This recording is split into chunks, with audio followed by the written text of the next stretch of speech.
This is the story of Raiders of the Lost Ark. You can read along with me in your book. You will know it is time to turn the page when you hear the bullwhip crack like this. Let's begin now. For most people, archaeology means digging up old clay pots for museum displays. But for Indiana Jones, it meant travel and treasure and a good deal of risk. Deep in the steaming jungles of South America, Indy had discovered an ancient temple. Many traps guarded the solid gold statue within. Indy dodged deadly spiders, iron spikes, and a deep pit before he finally found the priceless treasure. Gently, Indy lifted the golden idol. The ancient walls began to shake. I've sprung the trap. Poison darts flew by his head. Indy fled through the passageway, a huge boulder crashing at his heels. Desperately, he dove out of the temple just as the giant rock sealed the entrance forever. Indy looked up to find himself surrounded by angry warriors. From the ranks of spears and blowguns stepped a tall Frenchman, René Belloc. So, you beat me to the treasure, Dr. Jones. But again, we see there is nothing you can possess which I cannot take away. Reluctantly, Indy handed over the gold statue. Too bad your friends here don't know you like I do, Belloc. Indy had no sooner resumed his archaeology lectures than he was contacted by government agents. Professor Jones, what do you know about the Lost Ark of the Covenant? It was the sacred chest used to carry around the Ten Commandments. I've got a picture of it in this book. The Ark was said to have mysterious powers, and any army which carried it into battle was undefeatable. That's the very reason we must find the Ark before the Nazi army does, Dr. Jones. First, we'll need the key to the Ark's location, an ancient gold medallion. And I think I know just where to find it.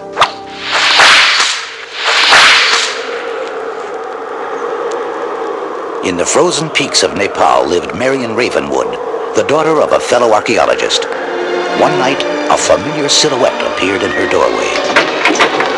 Indiana Jones. I always knew I'd see you again. Marion, I need one of the relics your father collected, the medallion from the Staff of Ra. It's the key to a great treasure. Suddenly, 5 gunmen burst into the room. Give us the medallion, Fräulein. Indy's bullwhip flashed, disarming the Nazi officer. Guns blazed as the others joined the fight. But Indy was more than a match for them. Marion bashed the last attacker with a torch and held the medallion triumphantly. Indy grinned. You're really something, Marion. I'm more than that, Jones. Now I'm your partner.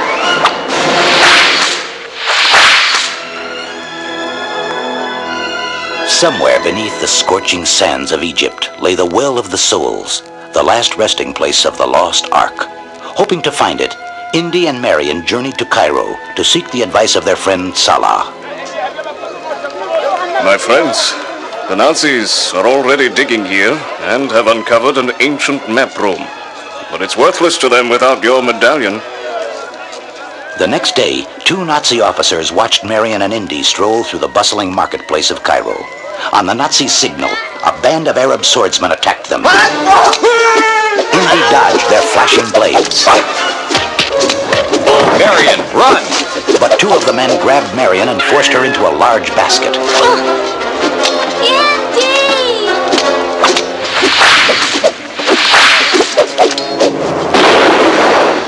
Indy shot the last swordsman and chased the basket which was disappearing down the winding street. As he turned a corner, he saw the 2 men throw a basket into the back of a truck. The Arabs sprayed the street with machine gun bullets as the truck came at Indy. He fired back. The speeding truck swerved, rolled over, and burst into flames. Marion! In shock, Indy turned from the smoldering wreckage. No one could have survived the crash. He stumbled into a cafe, only to find his old enemy. Belloc, it's you again. I should have known you'd be helping the Nazis. Remember, Indiana, I will stop at nothing to get the Ark.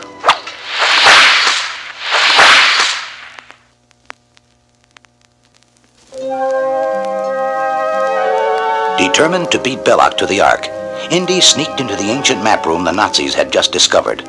On the floor of the dusty room lay a miniature city. Indy placed the medallion on a wooden staff and waited anxiously. Suddenly, a golden beam of sunlight shot through the medallion's crystal and lit one small building in the model city. That's it. The Well of the Souls. Using the medallion's clue, Indy, Sala, and his men discovered the entry to the Well of the Souls. After digging feverishly, they lifted a heavy door and peered into a large underground chamber. Sala, something's moving down there. Snakes, Indy. Very dangerous. We'll drop torches to clear the way. You climb down first. Indy groaned.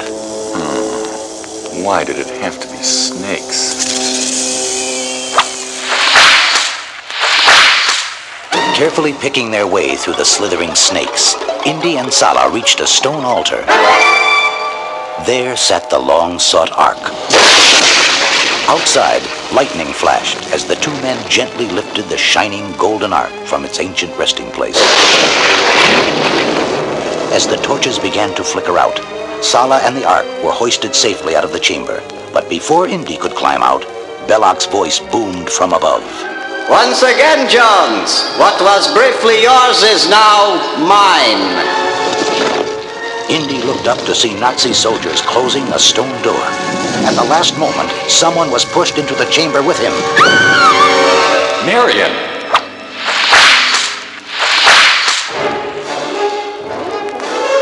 Indy held Marion. I thought you were dead. They switched baskets in the marketplace. What's that? Snakes! Get me out of here! As the protective torches sputtered out, Indy climbed a huge stone statue. Get ready to run, Marion! With a mighty shove, he toppled the statue, knocking a hole in the chamber wall. Quickly, they scurried outside. The two found themselves on a Nazi airfield. A plane stood by, its hatch open to receive the Ark. Indy fought with the crew. A fuel tank broke and began to leak. The gasoline caught fire and the plane exploded. Belloc burst from his tent. This is Jones' work. Quickly, take the Ark out of here by truck.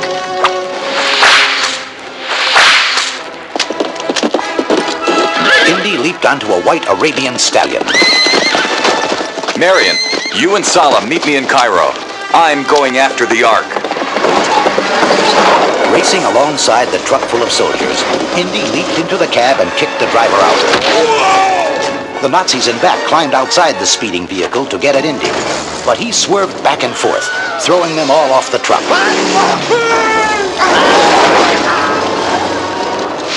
By the time Indy reached Cairo, Sala had arranged passage home by ship. Do not worry. The captain here will make sure you and the Ark get back safely. At last, you can rest, my friends. Marion and Indy thanked Sala, boarded the cargo ship, and were soon far out to sea.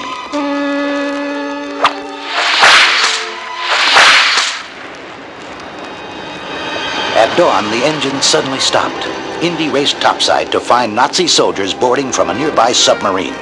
Marion and the Ark were quickly captured. Fearlessly, Indy swam out to the enemy ship. He clung to the railing as the sub headed for a mysterious, distant island. After docking, Indy followed Belloc and the Nazis as they unloaded the Ark and carried it inland.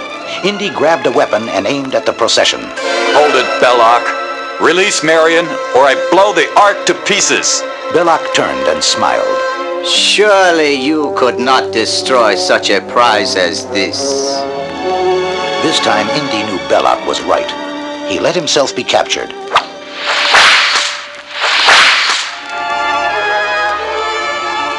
Marion and Indy were tied together as the Ark was placed on a stone altar. No matter what happens, Marion, don't look at it. Anxiously, Belloc opened the sacred lid. The Nazi soldiers stared dumbfounded as ghostly shapes emerged and flew about them. A hot wind blew. The Ark glowed brilliantly, and bolts of lightning shot out, destroying Belloc and the soldiers. In a blinding flash, a whirlwind of flame leaped skyward. Then, as suddenly as it had begun, the storm ended. The lid slammed shut, and all was still. Only Indy and Marion remained alive.